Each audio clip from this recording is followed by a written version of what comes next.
Solidement escorté, Kémy Séba entre en scène.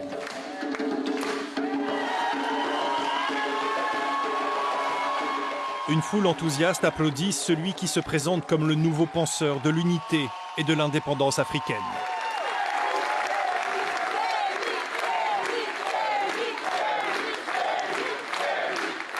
Le 21e siècle sera le siècle du panafricanisme sur le continent, dans la diaspora.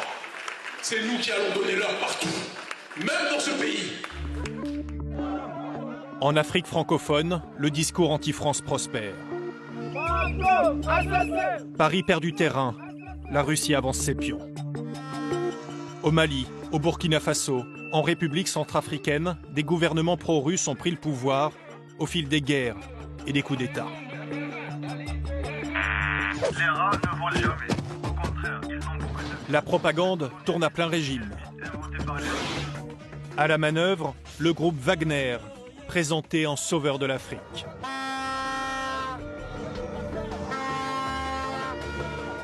Kémy Séba, Franklin Nyamsi, Nathalie Yambe, au nom du panafricanisme, des influenceurs poussent ce narratif. À genoux, je vous en prie. Vous avez bien en mémoire le rôle positif joué par les Russes dans l'émancipation des pays qui étaient sous la domination négrière. Qui sont ces influenceurs panafricains soupçonnés de faire le jeu du Kremlin? À Bobigny, Kémy Séba peut compter sur une nouvelle génération d'adeptes. Des jeunes intellectuels issus de la diaspora africaine, soucieux de l'avenir du continent et en quête de modèles. J'ai trouvé que c'était quelqu'un qui avait beaucoup de courage, quelqu'un qui mettait les pieds dans le plat et une source d'inspiration pour une jeunesse afro-émancipée. Je ne l'ai pas connu à ses débuts, qu'on dit controversé. Maintenant, je vois un homme qui a potentiellement changé avec le temps, avec les épreuves. Sur les réseaux sociaux, Kémy Séba, c'est la figure du panafricanisme 2.0. Ses théories rassemblent près d'1,5 million d'abonnés. Son cheval de bataille, la lutte contre la présence française en Afrique. Extrêmement populaire par justement une manière de servir un discours très simpliste, très facile, aux tonalités parfois très complotistes. En France, Kémy Séba se fait connaître dans les années 2000. Il est le fondateur de la Tribu K, un groupuscule radical inspiré du mouvement Black Panthers. Le polémiste Dieudonné lui offre ses premières tribunes. Avril 2006, sur le site de l'humoriste, Kémy Séba défend Youssouf Fofana, accusé du meurtre antisémite d'Ilan Halimi. Sale nègre, les juifs auront ta peau. Ceux qui ont dit ça, moi je les menace. Moi je les menace et je leur dis que si vous touchez à un seul cheveu, même s'il n'en a d'ailleurs pas beaucoup, de Youssouf Fofana, on s'occupera des papillotes de vos rabbins, je l'ai dit. Un mois plus tard, son groupe fait irruption dans le quartier juif de la rue des Rosiers. Filmé sur un téléphone portable à l'image d'une trentaine d'hommes noirs, habillés de noir, sans armes, mais menaçants. Suite à ce coup d'éclat, la Tribu K est dissoute pour antisémitisme et incitation à la haine raciale. Kémy Séba trouve alors un second souffle au Sénégal. Il troque le blouson de cuir pour des tenues plus locales. Sur la chaîne de ZTV, il se fait le porte-parole de l'anticolonialisme et de la lutte contre le franc CFA. En 2017, à Dakar, il brûle en place publique un billet de 5 000 francs CFA. Une action qui lui vaudra d'être expulsé du pays. Mais qui attire l'attention d'un homme encore inconnu sur le continent, le patron du groupe Wagner. Yevgeny Prigojine me voit, me rencontre un an après la campagne extraordinaire qu'on a fait contre le franc CFA, et il me dit « Je veux vous soutenir ». Il me dit « Nous, ceux qui sont contre nos ennemis, sont nos amis ». Et donc ils nous soutiennent logistiquement. Fer de lance de la propagande russe, Yevgeny Prigojine se fait le bienfaiteur de la cause panafricaniste. Selon des documents révélés par un consortium de journalistes internationaux, Kémy Séba aurait bénéficié entre 2018 et 2019 du soutien financier du chef de Wagner pour un montant évalué à plus de 400 000 $. Aujourd'hui, l'activiste assure ne plus avoir de lien avec Wagner, mais il n'a pour autant pas rompu tout contact avec la Russie. Pour le département d'État américain, Kémy Séba reste aux côtés de la Suissesse Nathalie Yambe, un maillon essentiel de la chaîne de désinformation parrainée par Prigojine. Il est régulièrement l'invité de conférences organisées à Moscou. Je salue aussi sans doute les espions français et américains qui se sont infiltrés dans cette salle. Il y prêche la fin d'un monde globalisé, Un concept cher à Alexandre Douguine, l'idéologue du Kremlin. Grand pourfendeur des valeurs occidentales qu'il juge décadentes, Douguine est aussi une référence pour l'extrême droite européenne. 20 ans après ses débuts, Kémy Séba a peaufiné son discours, mais les fondamentaux restent les mêmes. Quand un juif est arrêté, même sur la planète Mars, comment fonctionne le gouvernement sioniste? Mais quand un Africain est arrêté, agressé, tabassé, assassiné, on a des présidents qui viennent, je viens m'enquérir de la situation, voir si nos ressortissants ne souffrent pas trop. Car Kémy Séba dénonce aussi l'incurie des dirigeants africains. Il appelle au soulèvement populaire. Prenons-nous en charge et assumons notre rôle. L'Afrique libre ou la mort, nous vaincrons. L'Afrique libre ou la mort, la référence à Thomas Sankara, une icône du panafricanisme, est limpide. Alors, il me semble que trouver une quelconque filiation entre Thomas Sankara et Kémy Séba, c'est faire beaucoup de tort et porter une forme d'atteinte à l'intégrité qu'a été Thomas Sankara. C'est quelqu'un dont le panafricanisme n'était pas incantatoire, il n'était pas un panafricanisme du discours. Et donc dire de cet homme qui a géré un État, qui à l'échelle d'un continent, même au-delà, a pu inspirer des générations de dirigeants, que son héritier c'est Kémy Séba, qui n'a aucun ancrage institutionnel, qui ne parle quasiment aucune langue africaine, je pense que ce serait faire terriblement offense à l'histoire. Kémy Séba a le sens de la mise en scène. Après 15 minutes de discours, il change soudainement de cible. Ah, on m'a donné une information. Petite pause, on vient de m'apprendre que France 24 et RFI sont dans la salle. Il ne cache pas son hostilité aux médias français, accusés de partialité. La tentation de vous expulser est très grande. Parce que vous ne nous donnez jamais la parole. Vous ne nous invitez jamais sur vos plateaux. Vous invitez toujours des bounty sur vos plateaux qui vont raconter n'importe quoi sur la situation de notre peuple. Bounty, subalterne, nègre de maison, ce sont justement les mots que revêt l'accusation. À partir du moment où tu vas sur ces chaînes-là, c'est qu'en quelque sorte tu avalises une certaine forme de défaite de ta communauté et que tu deviens un agent de la traîtrise. Et c'est ça le grand problème, il n'y a quasiment aucune forme de discussion possible.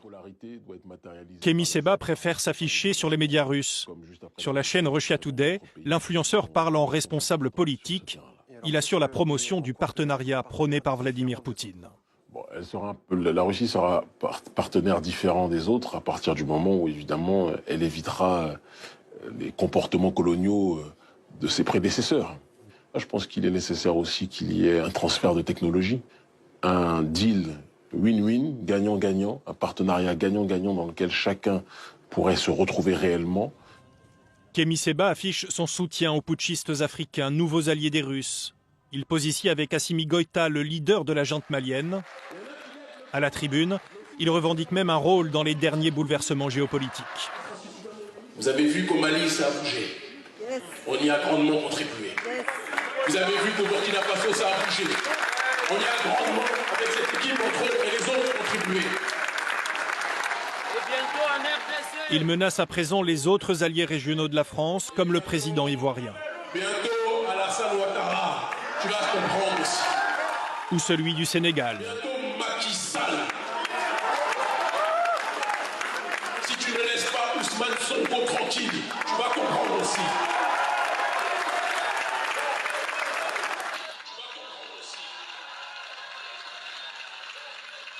Ils se mettent en scène comme des acteurs centraux dans le renversement, par exemple, du pouvoir au Mali, au Burkina, etc. Quand on sait que les processus sont quand même légèrement plus complexes que ça. Donc il s'agit bien ici finalement de vendre une image de personnes et je dirais de mouvements qui ont acquis un poids politique suffisant pour renverser des États. On va prendre les jambes, je vous parle après. On peut échanger. Finalement, Kémy Séba déclinera notre demande d'interview. Mais un autre influenceur a accepté de nous recevoir, le franco-ivoirien Franklin Nyamsi. Professeur de philosophie en France, il est aussi un opposant résolu au président ivoirien Ouattara. Avant sa prise de parole en direct, il affine son discours. Je fais un peu comme les artistes de jazz, c'est parce qu'ils ont la gamme fondamentale qu'ils peuvent improviser. Je laisse venir l'inspiration de penser au public qui m'écoute et je parle à ce public. Franklin Nyamsi, c'est au total 630 000 abonnés sur les réseaux sociaux. C'est un public assez large, mais qui n'est pas qu'africain en fait. Tous les jours ou presque sur sa chaîne YouTube, il conspue la politique française en Afrique. Afrique des libertés, je vous salue.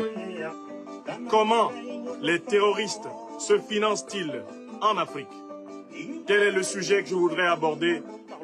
D'ordinaire, il se montre critique de la presse française, mais à l'occasion de notre visite, il a sélectionné un article publié sur le site de France 24. Cet article est en fait le résumé d'une enquête du New York Times sur le business des otages au Sahel. Il date de 2014.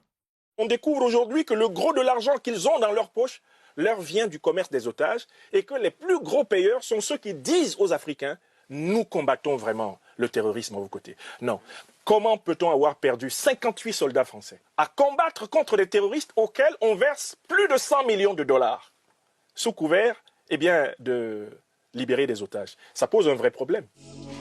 Sur les comptes pro-russes, la France est régulièrement accusée de financer et d'armer les groupes terroristes au Sahel.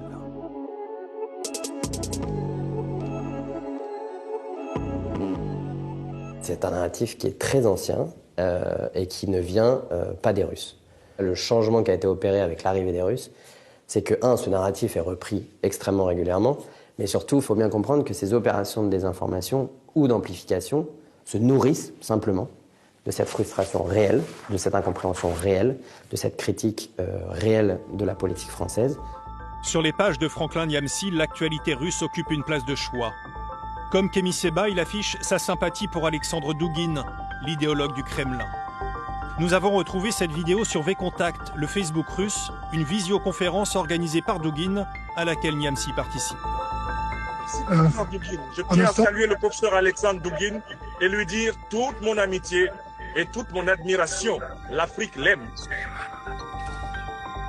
Franklin Nyamsi ne cache pas non plus sa proximité avec Assimi Goïta, le chef de la junte malienne, nouvel allié de Wagner.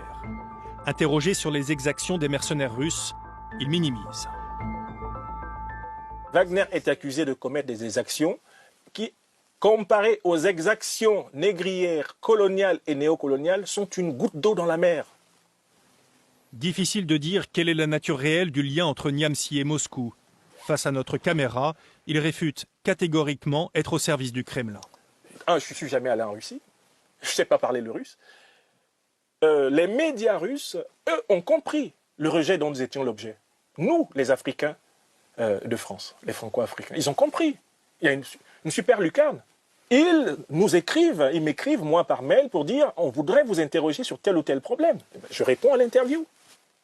En avril, Nyamsi a été suspendu de ses fonctions de professeur par le ministère de l'Éducation nationale, accusé d'avoir outrepassé son devoir de réserve. Les chaînes pro-russes lui offrent aussi une tribune pour se poser en victime de l'État français. Je suis victime de persécutions politiques en France. On ne peut pas dire que quand on a un discours panafricain, qu'on soit persécuté. Ce qui est nouveau, c'est qu'il y a une guerre informationnelle, en quelque sorte. Et dans ce contexte-là, oui, les autorités françaises ont tendance parfois à se raidir face à ceux qu'ils identifient, par exemple, comme des agents ou des mercenaires de cet ordre-là. Je pense que, personnellement, c'est leur donner un trop grand crédit, c'est leur donner une force de déstabilisation qu'ils n'ont pas. Le 24 juin 2023, en Russie, les Wagner d'Evgeny Prigojine entrent en rébellion.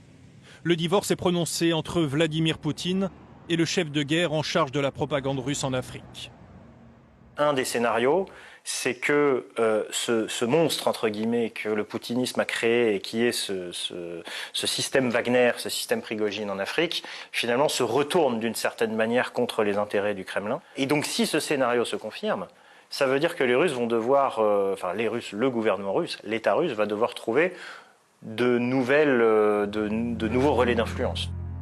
En attendant, Moscou peut compter sur des réseaux bien établis. Selon ces influenceurs, la guerre fratricide qui oppose Vladimir Poutine à Yevgeny Prigojine ne serait qu'un écran de fumée destiné à semer le trouble en Occident.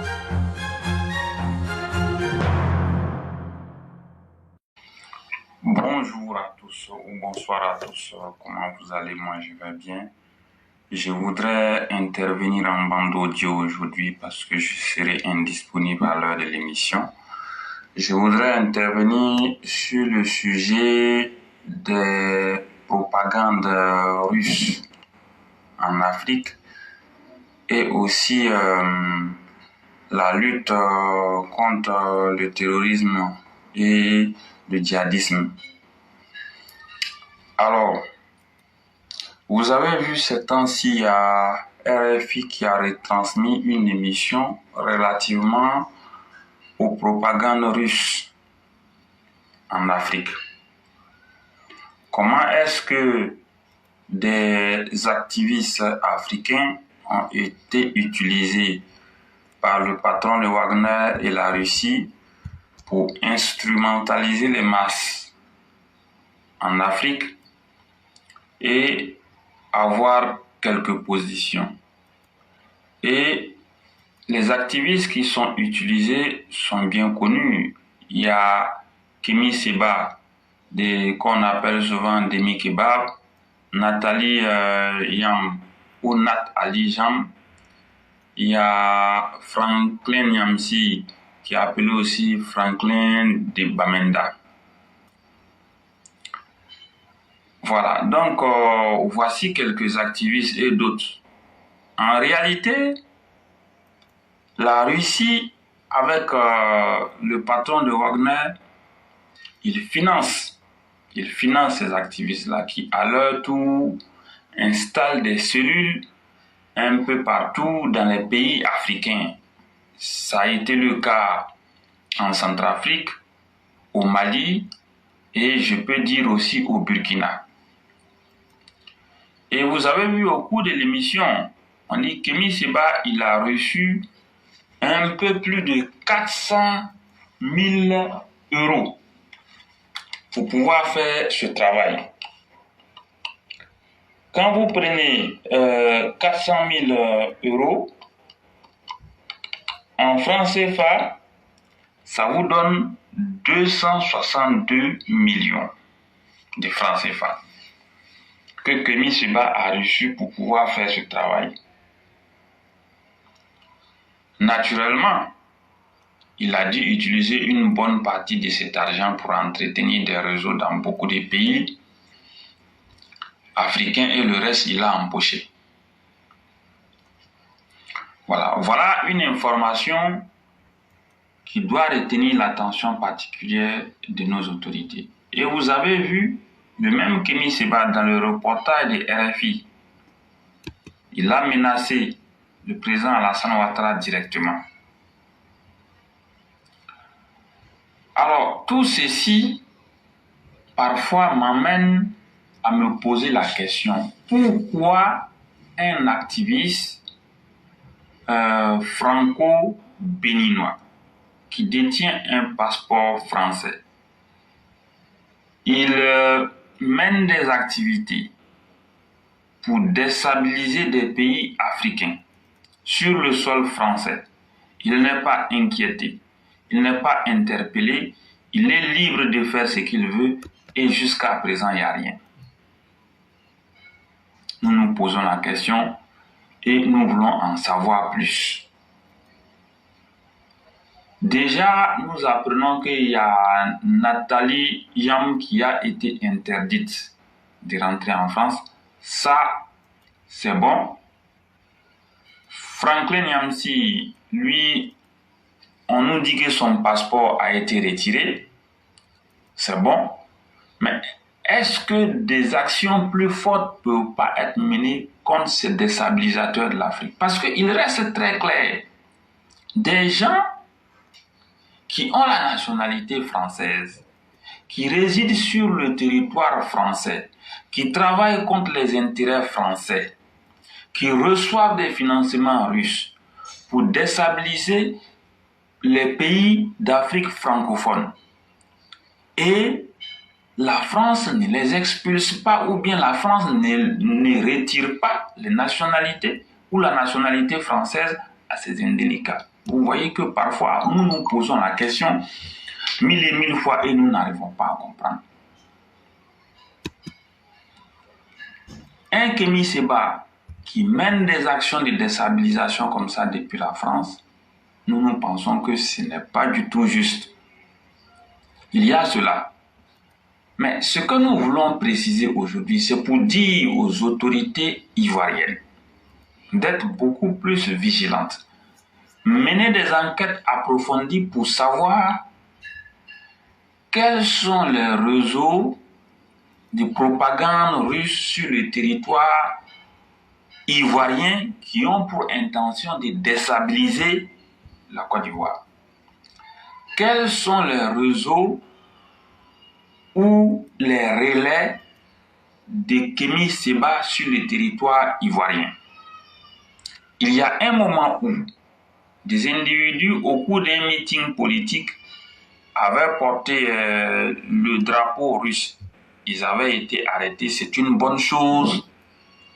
Mais nous pensons que pour être beaucoup plus efficace, il est important de chercher à savoir quels sont ces réseaux de propagande-là qui pourraient exister en Côte d'Ivoire. C'est important de le savoir pour nous.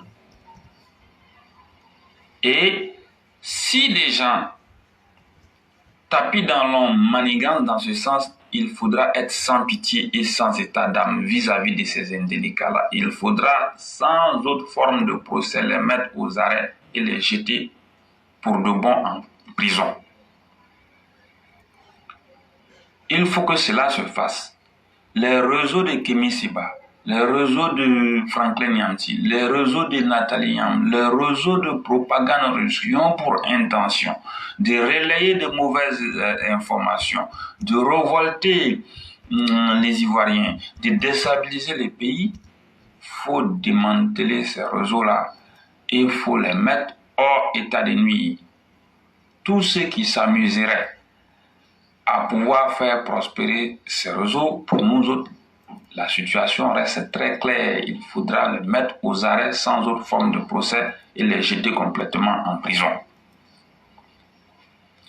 Nous le demandons fermement à l'État ivoirien. Nous demandons avec insistance à l'État ivoirien de démanteler les réseaux de Kémy Séba ou bien les réseaux de propagande russe qui ont pour intention de répandre de mauvaises informations sur le territoire et de déstabiliser le pays. Nous le demandons avec insistance parce que la stabilité de la Côte d'Ivoire est indiscutable, c'est sans débat.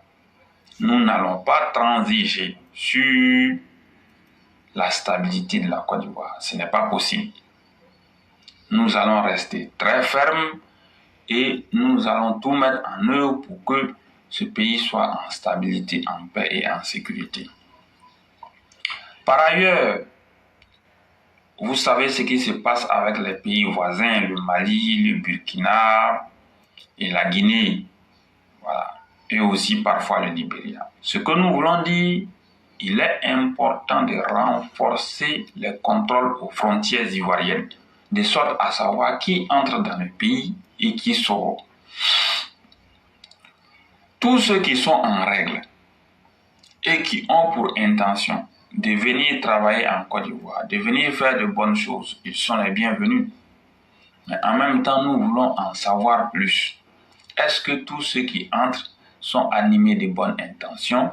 Est-ce que tous ceux qui entrent, ils aiment le pays? Est-ce que tous ceux qui entrent, ils vont travailler pour la sécurité et la paix dans notre pays? Est-ce que tous ceux qui entrent ne sont pas de mauvaises personnes ou des personnes de mauvaises intentions? Tout ceci mérite d'être su et connu des autorités compétentes. C'est pour cela que nous demandons avec insistance aux autorités compétentes de regarder du côté des frontières avec le Mali, le Burkina, la Guinée, le Libéria aussi, et même le Ghana. En gros, de regarder à toutes les frontières ce qui se passe. Il faut qu'on cherche à savoir qui entre et qui sort.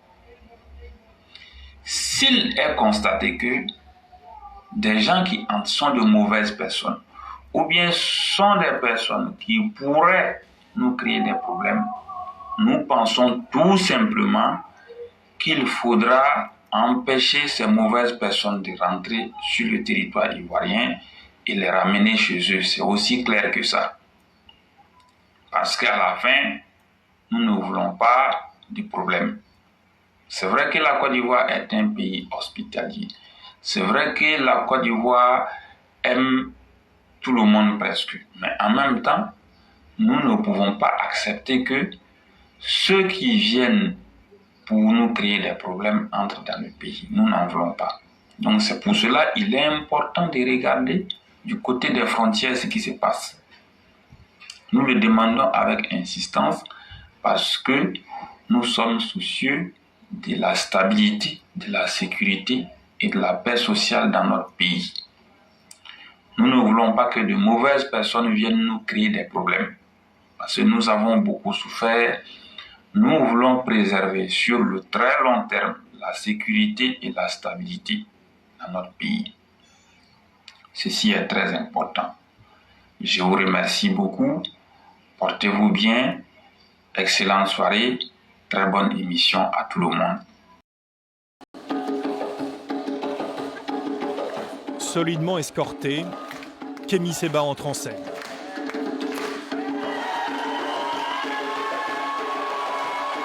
Une foule enthousiaste applaudit celui qui se présente comme le nouveau penseur de l'unité et de l'indépendance africaine.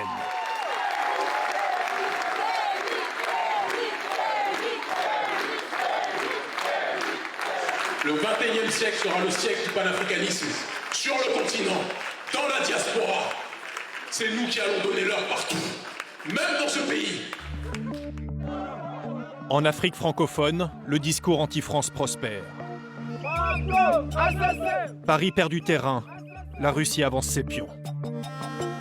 Au Mali, au Burkina Faso, en République centrafricaine, des gouvernements pro-russes ont pris le pouvoir au fil des guerres et des coups d'État. Les rats ne volent jamais. Au contraire, ils ont beaucoup de... La propagande tourne à plein régime. À la manœuvre, le groupe Wagner, présenté en sauveur de l'Afrique.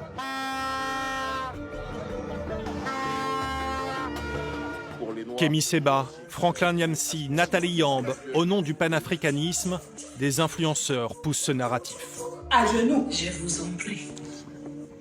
Vous avez bien en mémoire le rôle positif joué par les Russes dans l'émancipation des pays qui étaient sous la domination négrière. Qui sont ces influenceurs panafricains soupçonnés de faire le jeu du Kremlin?